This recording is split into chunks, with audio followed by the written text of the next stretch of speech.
Hey everyone, welcome aboard the ultimate voyage to resilience. You are listening to The Lighthouse Within, and I am your host, Ambar Paloma, but you can also call me Amber. And y'all, I feel so called out today. So let me invite you to also feel called out with me. Let's play a little game called Which One Are You? According to time management coach Anna D. Kornick, there are 5 reasons we might be overcommitting. The first one is you want to feel needed. The second one is you have major FOMO. The third one is you're disorganized. The fourth one is you're afraid of damaging your relationships. And the fifth one is you're chasing money more than you're chasing your mental health. Okay, friends, we can't fix all of this in 30 minutes, and I feel like there would be something deeply ironic about overcommitting to fixing 5 different issues on an episode about overcommitting. But what we are going to do is talk about some ways we can reduce the impact of overcommitting and the tendency to overcommit so we can find that very elusive work life balance people talk so much about. As always, go ahead and leave a rating, a comment, or a DM if this episode speaks to you. I always love hearing back from you guys, and don't forget to subscribe so you always know what's coming up next. Let's get started.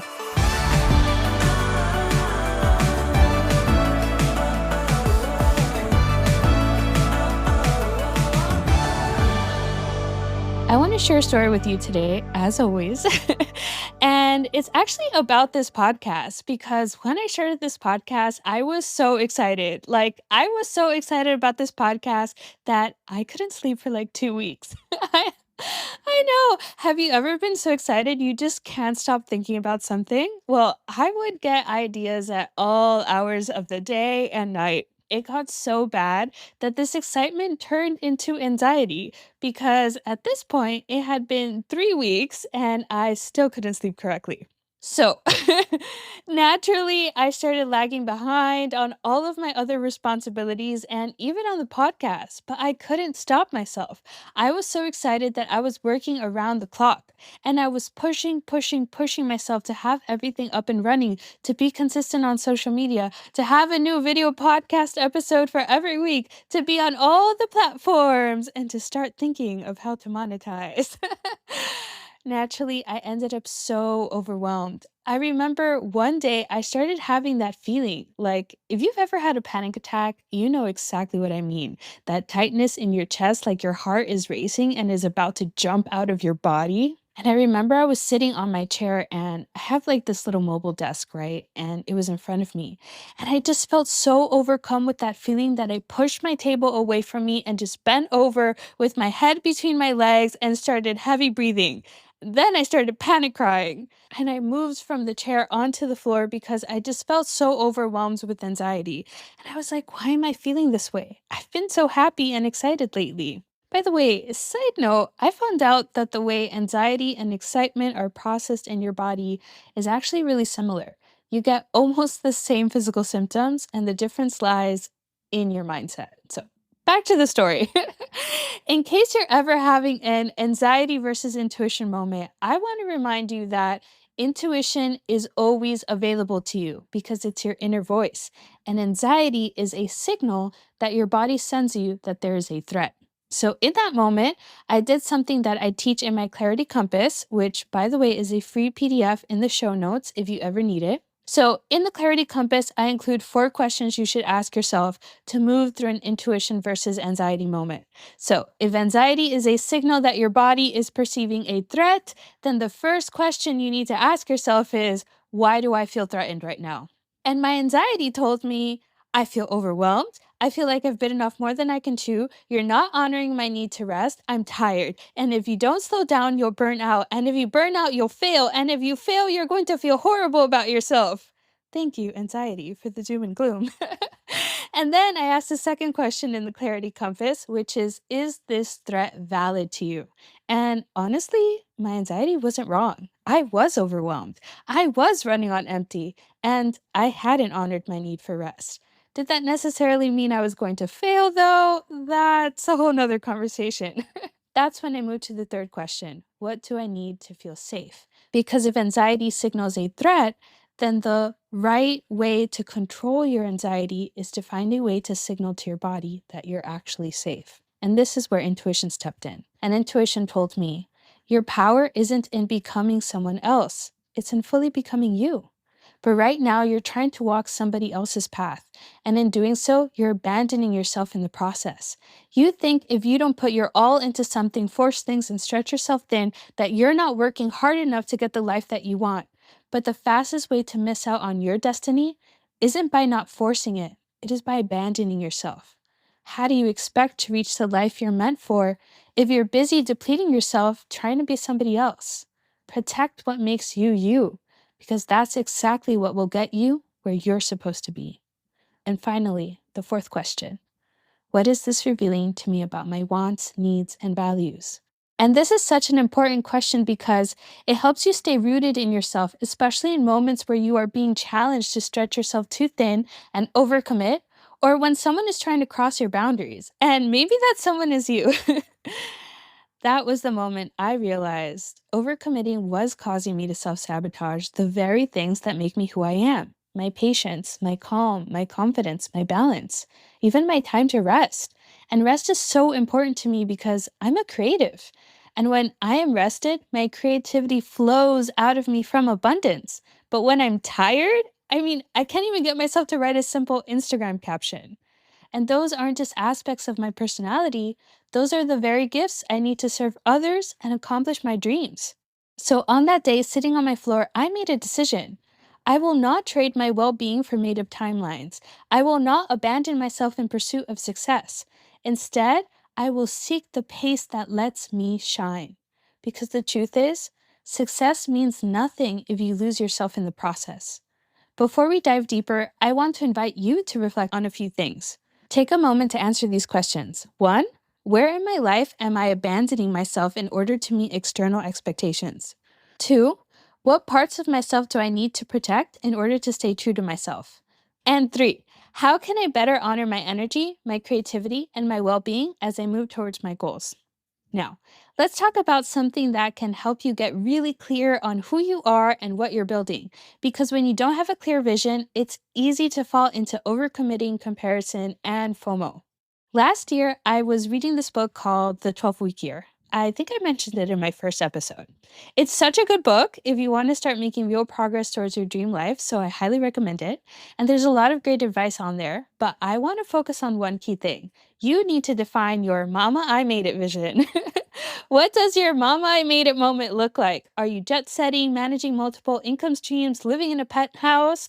Or maybe you dream of something simpler and sweeter, like having a loving family, a peaceful home, and a life full of joy and balance. Whatever it looks like, write it down. And as you do, consider these key areas of your life. Relationships. What do you want in your life? What kind of relationships do you want to cultivate? Romantic, platonic, mentorship, all of it. Write it down. Then think about career and money. What kind of work feels fulfilling? What does financial freedom look like to you? The next category is lifestyle. Where are you living? What does your day to day life feel like? Then, health and well being. How do you take care of your body, your mind, and your spirit? Spirituality and inner peace. What keeps you grounded and connected? Hobbies and creativity. How do you express joy and creativity in your life? Values and priorities. And if you need help clarifying this, check out the free Clarity Compass in the show notes because I included a whole section on values. So, why is this so important? Because one of the biggest reasons that we commit is FOMO and comparison. We are so busy looking at other people's plates instead of eating the food on our own. And I'm guilty of this too, okay? When you don't have a clear vision, it's easy to get distracted by what looks good on paper and what everyone else is doing, or what feels urgent in the moment.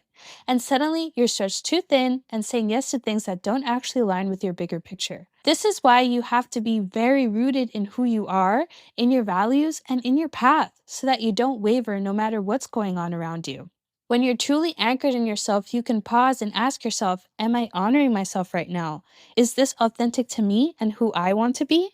That perspective alone is so powerful because it helps you say no or not yet to things that might look amazing on paper but don't actually align with where you're going. Here's something important to understand. A lot of great opportunities will come your way, but not all of them are meant for you.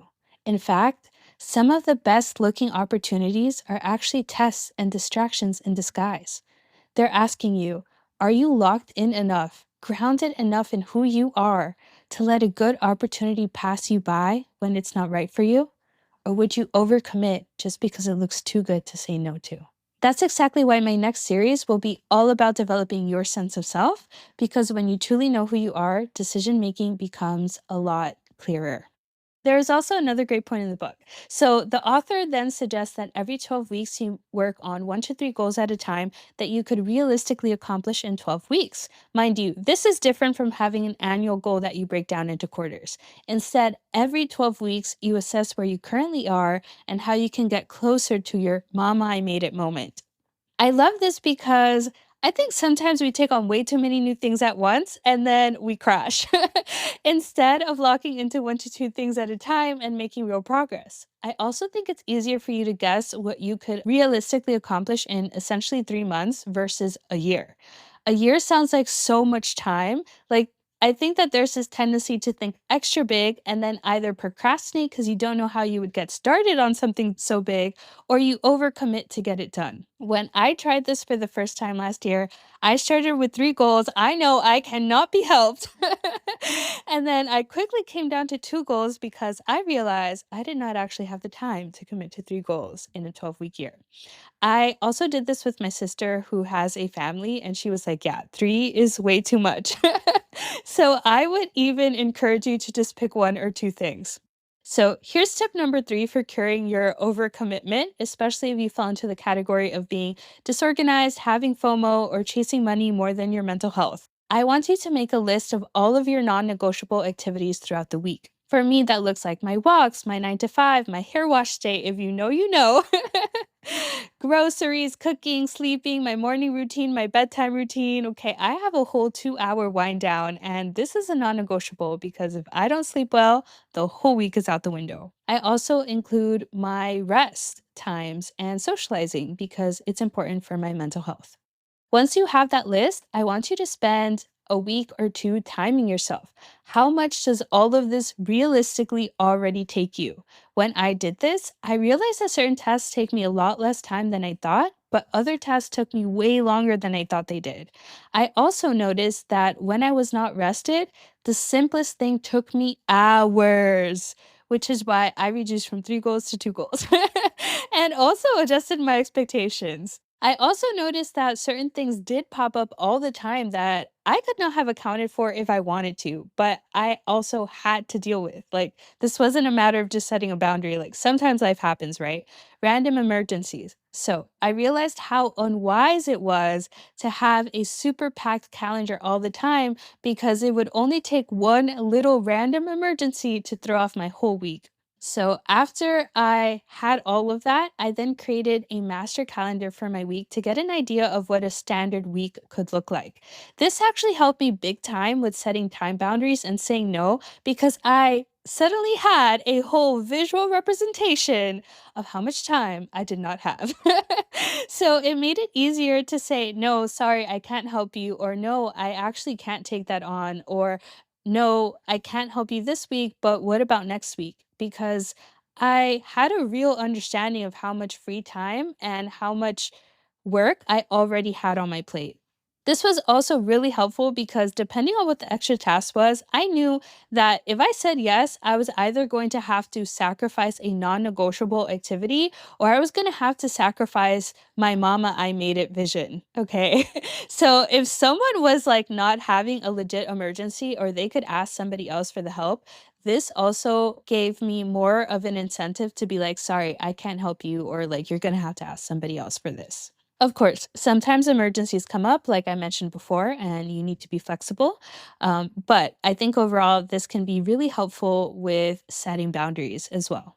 Now I actually plan out my calendar at the beginning of every week, and I use the app called Todoist to do this. I personally love it. You can set the duration for your tasks and plan out your week, just like a drag and drop kind of situation.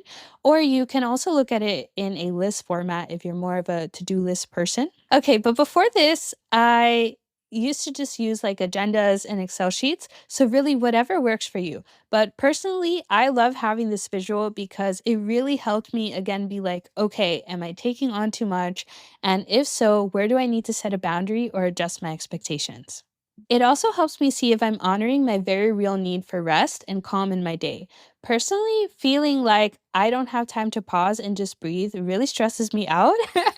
But for other people, that might align with the pace they can move at. One isn't necessarily better than the other. Remember, this is about you, the pace at which you shine. So for me, I make sure there's lots and lots of breathing room in my schedule, especially if something takes me longer than expected, it won't end up throwing off my whole day. So, tip number 4 that I'm going to give you is to delegate and prioritize. I do feel like there are just some seasons that just get busy, right? And like there's no way around it. Sometimes in my 9 to 5, there's an extra campaign. Then I have a friend or a family member visiting me from out of town that I need to show around. Then I get sick. And like I can't avoid these things. So, something I've had to dial into as well is when the going gets tough, what's the priority? And listen, everything cannot be the priority because otherwise nothing's the priority. Got me? Again, what's the non negotiable in this season? After that, ask yourself, what can I remove, reduce, or delegate? So maybe instead of a full on gym session, you decide that you're just going to go for a 30-minute walk. Instead of posting as much on social media, maybe you'll post less this week or just post on one platform. Instead of going grocery shopping, maybe you'll delegate this and order groceries to be delivered to your house. At the end of the day, the goal isn't to do everything, it's to do what actually matters and keep moving forward. I also love that in the 12-week year, he said, even if you just get it right 80% of the time, there's no way you won't make progress. So, before you add another thing to your plate, ask yourself, does this bring me closer to my mom I made it vision, or am I just taking on more tasks because of FOMO or comparison? Let's move on to two other reasons for overcommitting that really feel like two sides of the same coin. Overcommitting because you want to feel needed, and overcommitting because you're afraid to damage relationships. Now, there's a lot of reasons why this can be happening for you. Sometimes it's rooted in cultural and family upbringing. Some of us might have grown up in an environment where your worth became tied to how much you did for other people. But on a neurological level, when you are praised for something, it also releases dopamine, the feel good neurotransmitter. And over time, your brain starts associating overcommitting with validation and belonging. So unconsciously, you begin to tie your self worth to how useful you are to others. If you constantly hear, wow, you're so reliable, or I don't know what I'd do without you, it reinforces the belief that being needed means being valuable. In both cases, this can lead to a lot of people pleasing behavior. And I don't have to tell you this, but when you're overcommitted because of other people, you may become irritable, drained, and passive aggressive. And depending on the situation, you might even start resenting the people around you because maybe you're giving more than you're getting. If your brain links validation to being needed, you need to train it to find self worth in other ways. And I'm so excited to work on that more in the next series on building your sense of self. But in the meantime, this is what I want you to work on. Before agreeing to anything, okay? Like if this is the reason that you're overcommitting, before you agree to anything, take 24 hours to respond. This is a whole nother conversation, but I promise you, anyone who respects limits will be okay with this. You can try phrases like, let me check my calendar, or I'm not sure, I'll have to get back to you on that. Or if it's via text or email, literally don't respond until you've thought about it. Ask yourself, am I saying yes because I truly want to? Or am I saying yes out of fear, guilt, or obligation? Amber, how do I know it's out of fear, guilt, or obligation? Bestie, if you sense the hesitation in your bones, it's a no, and that's okay. If you're feeling guilty or afraid that you'll disappoint someone, I want to share something with you that I had to repeat in my mind for like a year while I worked on this. And it's this. Okay. Actually, you know what? Repeat after me. Okay, are you ready? Everything is not my responsibility. If I don't take care of myself, who will? Okay, one more time, okay? Put some oomph into it. Everything is not my responsibility. If I don't take care of myself, who will? Okay? Something I really struggled with was, can I really say I am a good friend or family member if I don't help someone who asks me for help? And I will break this down in a future episode because I think it was such a powerful mindset shift. But I remember going to a therapist for help working on my boundaries and people pleasing. And this was the exact issue that I struggled with and was a huge source of my people pleasing. And the therapist told me when you constantly solve people's problems, you're not actually helping them. You think you're helping them, but you're not. You're robbing them of the opportunity to learn how to become better problem solvers. So, are you actually helping them, or are you just making them dependent on you? And that kind of helped me shift my mindset around it. And that's when I started telling myself everything is not my responsibility. Everyone's feelings are not my responsibility. Everyone's problems are not my responsibility. Everyone's reactions are not my responsibility. The consequences of their actions, not my responsibility. Their reactions to disappointment, not my responsibility. Okay. And like I had to get that in my brain because I felt this over responsibility for other people, and I want to leave you with that message in case this is something you also struggle with. Let people sit in their discomfort because it's in the discomfort that they grow. No one grows when everything is going fine and every day looks the same.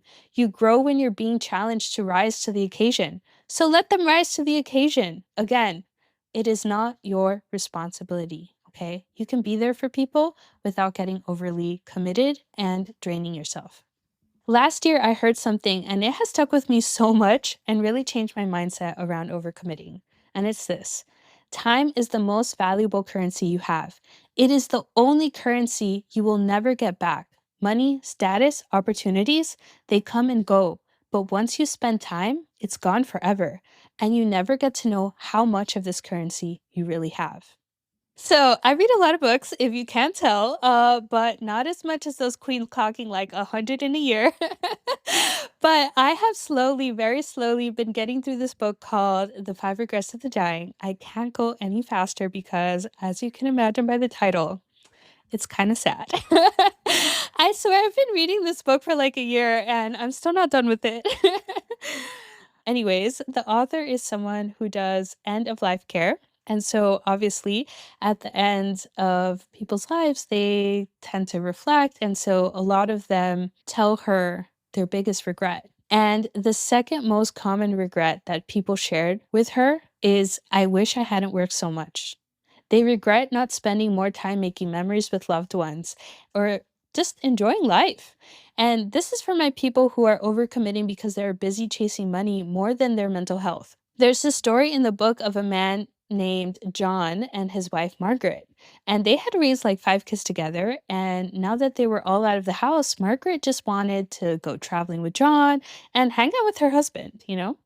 He kept saying, yeah, we'll go travel after this next promotion, after this next deal. Eventually, she started begging him to retire because she was feeling lonely. He said, okay, just one more year. I'll retire in one more year and we'll travel. But Margaret ended up getting terminally ill and passed away just a few months before John was supposed to retire. They never went on that trip. In his final days, he shared this: if I can tell you one thing about life, it's this: don't create a life where you are going to regret working too hard. I didn't know I was going to regret it until now, when I'm facing the very end. But deep in my heart, I knew I was working too hard. Not just for Margaret, but for me too. I would love to have not cared what others thought of me as I do now. I wonder why we have to wait until we are dying to work things like this out. Shaking his head, he kept talking. There's nothing wrong with loving your work and wanting to apply yourself to it. But there is so much more to life. Balance is what is important. Maintaining balance. So the question is, are you spending your time wisely or just filling your schedule? This would not be an episode of The Lighthouse Within without a final message. So if you're ready, please close your eyes, place your hand over your heart, and take a deep breath with me. Let the air fill your lung, anchoring you in this moment. Feel your feet rooted beneath you, steady and strong. Know that even as you pause, life continues to move forward. Now, with your hands still over your heart, please receive this message. Dear friend, Your time and your essence are your most precious gifts. They are not meant to be spent recklessly, given away freely to things that drain you, or sacrificed in the name of doing more. You are not here just to work, to push, to prove. You are here to live, to experience joy, to breathe deeply, to feel sunlight on your skin, to laugh until your stomach aches. You are here to create, to love, to rest. Your worth is not measured by how much you do, but by how fully you exist in the life you are building. Protect your essence. Let it guide you toward the things that truly matter. Protect your time. Guard it fiercely so that it is spent on things that nourish your soul, not just fill your schedule. Life is not about how much you can accomplish. It is about how deeply you can be present for it. You're allowed to slow down. You're allowed to rest. You are allowed to build a life that feels good to wake up to, not just one that looks good on paper. Let this be the moment you decide to honor the life you are creating. Let this be the moment you choose to protect what makes you you. Take one more deep breath in. Hold it and let it out slowly.